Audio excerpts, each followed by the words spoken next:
I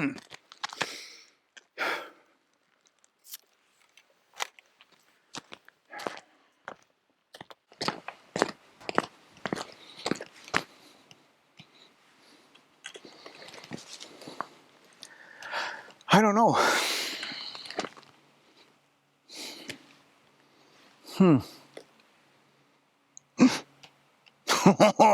There it is.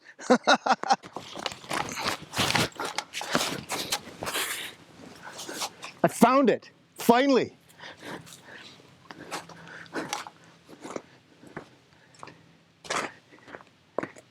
And they said there was no snow in the Sudan. Welcome to the 2021 Cabin Fever Challenge.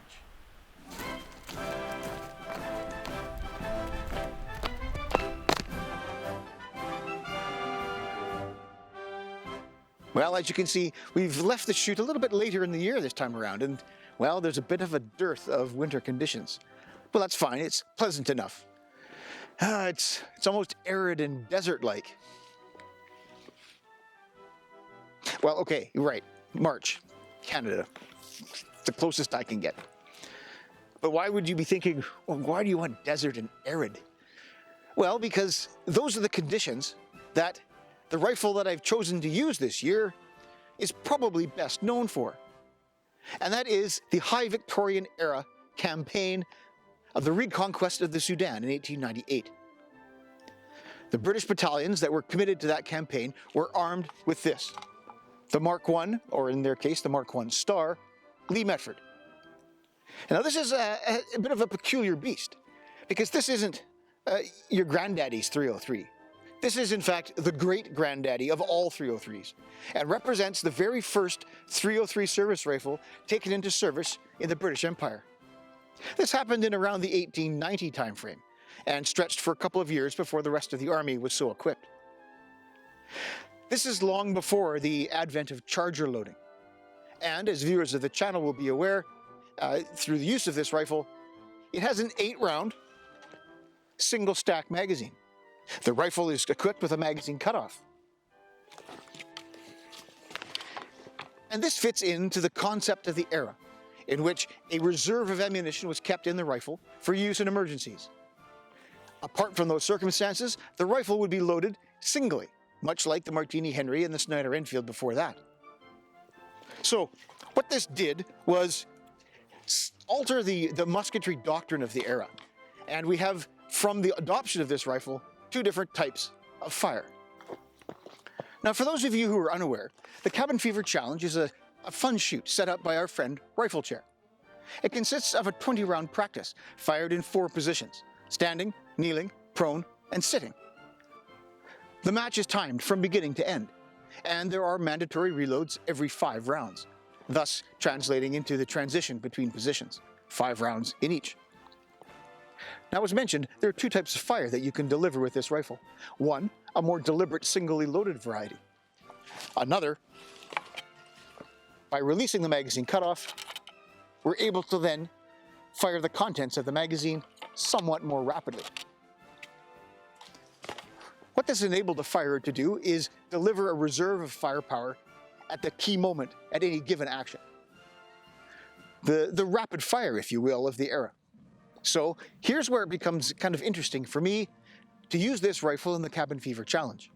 As mentioned, we must reload every 5 rounds, but my thought here was that to demonstrate some of the characteristics, both good and bad, of this type of rifle, I would fire thusly: 5 rounds singly loaded from the standing and the kneeling.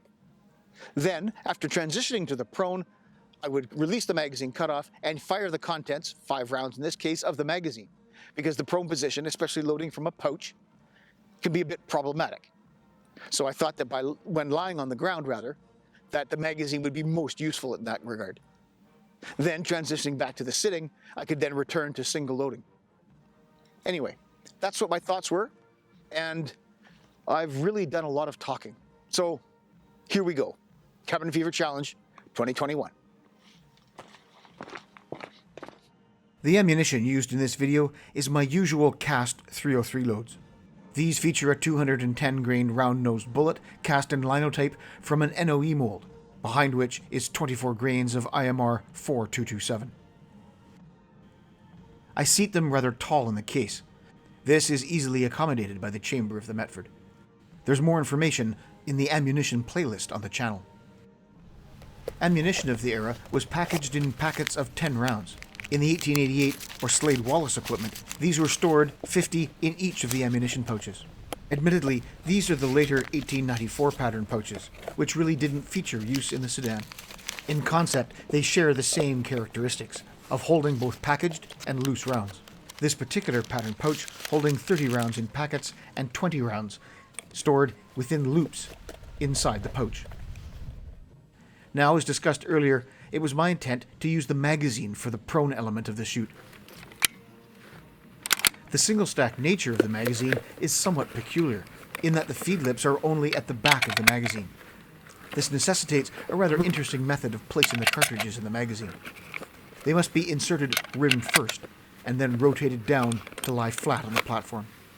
Once the requisite number of cartridges were inside, the magazine cutoff could be closed on top.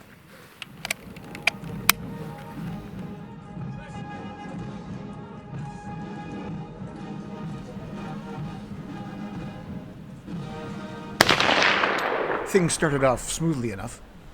Single loading the rifle is not an issue. But the necessary slower rate of fire is due to a combination of single loading and having to fetch the ammunition out of the pouch. You'll notice a specific characteristic of the 1894 pouch, in that it opens to the front. This pattern replaced a more conventional arrangement where the flap was lifted. This later feature helped with the retention of ammunition, in that it would not spill out as easily onto the ground, especially when lying. You'll notice here that as I close the bolt, I tended to use the palm of my hand. Now, this is not something that is used in relation to the later SMLE. In fact, it's even mentioned in the manuals. But, interestingly enough, in the era of the 1890s, from when this rifle comes, and the drills that are associated with it, the palm is mentioned as the vehicle for closing the bolt.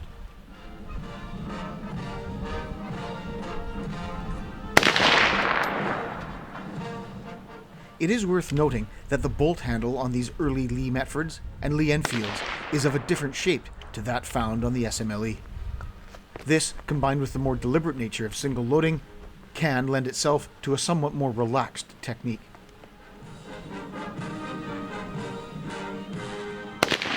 As we see here, my technique when firing prone out of the magazine changed to a degree. This saw the use of my thumb and forefinger to work the bolt, very much in line with the early 20th century drills. It doesn't really bear mention how much faster firing from the magazine is, but imagine this, that at the critical moment of an attack where the enemy is just about to break in, magazine fire is unleashed and the attack is stopped. It is perhaps worth mentioning that the sitting position in Victorian times was not particularly a position trained to in the infantry. The sitting position was prescribed in certain circumstances, however. This was primarily in relation to the cavalry, because kneeling on a spur does wonders to your backside.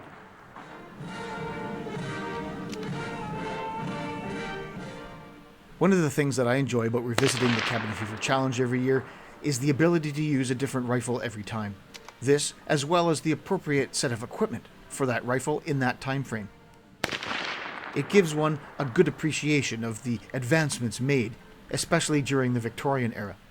If we look at the equipment used with, say, the Enfield rifle musket and the positions adopted in order to load and fire it, and compare them to these used here, we can see how much more effective the infantrymen had become. No wet ass. All that single loading took a toll on the stopwatch. 2 minutes, 45 seconds.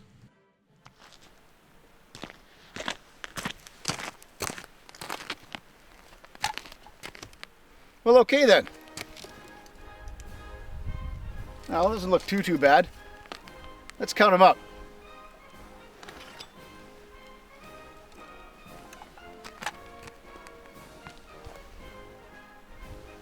Whoop. 1, 2, 3, 4, 5, 6, 7, 8. Looks like 8 misses.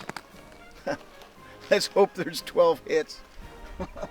1, 2, 3, 4, 5, 6, 7, 8, 9, 10, 11, 12. Let me count that again. 1, 2, 3, 4, 5, 6, 7, 8, 9, 10, 11, 12. Yep. So 12 hits and 8 misses. Would have liked to have done better, but well, that's the way it goes sometimes. Must be all that heat, here in the Sudan. I must have been favoring something along the way, because as we can see here, my grouping certainly favored the right. As for my score, the 12 hits times 5, which equals 60, divided by 165 times 100 gave 36 points. So, there we have it, another Cabin Fever challenge in the books. Thanks so much to Richard of the Rifle Chair channel for conceiving and sponsoring the match. I look forward to it every year. For those interested, perhaps a short historical note on the kit and clothing scene in this video. As was typical of the late 1890s, foreign service dress worn in the Sudan consisted of the usual khaki drill frock and foreign service helmet. This was combined with the pattern 1888 or Slade Wallace valise equipment.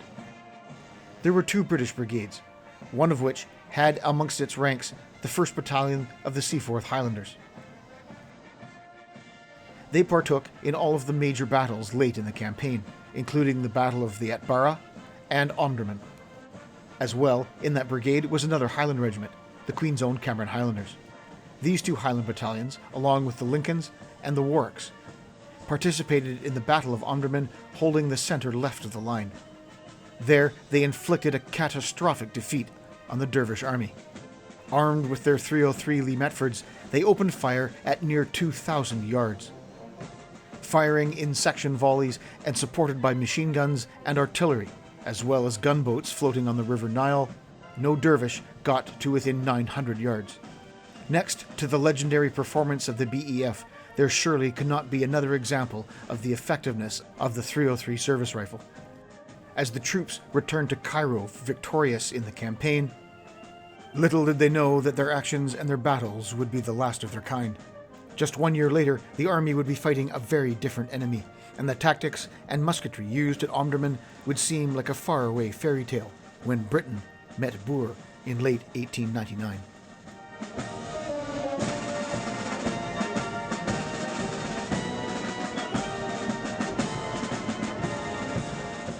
If you'd like to support the channel, please stop by our Patreon page. The link is in the description below.